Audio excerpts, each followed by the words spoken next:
I've learned that people are most comfortable when they think they understand you. Labels help them do that.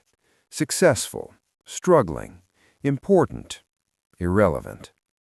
That evening, he chose one for me. We were seated around a long table at a professional gathering, part celebration, part networking event. People were dressed well, speaking loudly, measuring each other by titles and achievements. I didn't contribute much. I never do. The man sitting across from me had been talking for most of the night about growth, about leadership, about the company he helped build, his company. At some point, someone asked me what I did for a living.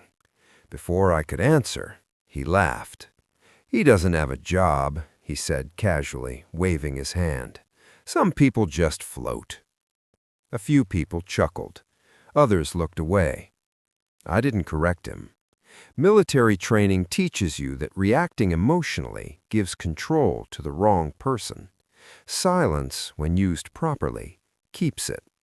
I nodded once and let the conversation move on.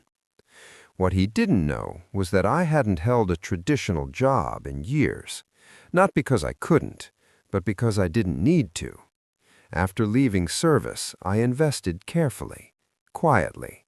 No headlines, no interviews.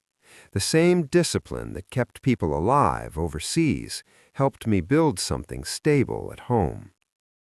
That company he was so proud of, I had invested early, very early, when it was still an idea shared over cheap coffee and uncertainty. Over time, my shares grew. Control followed.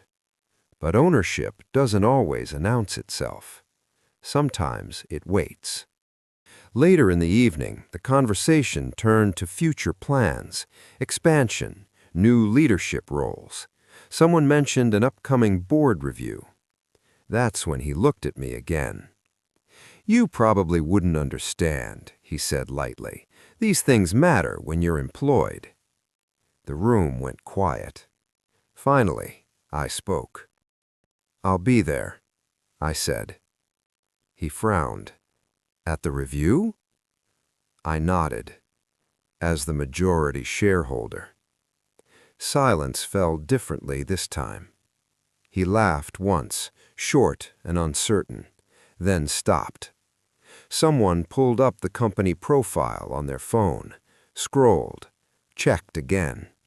His name was there. So was mine, at the top.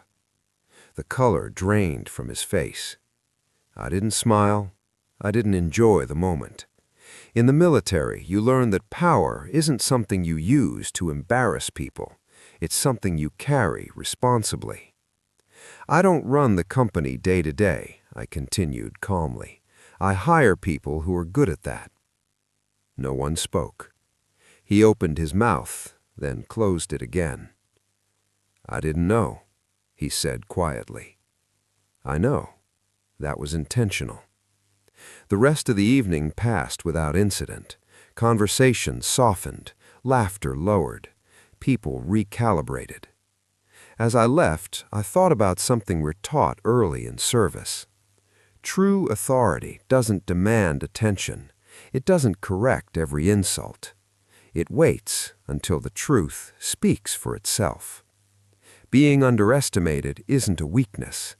Sometimes it's the best position to operate from.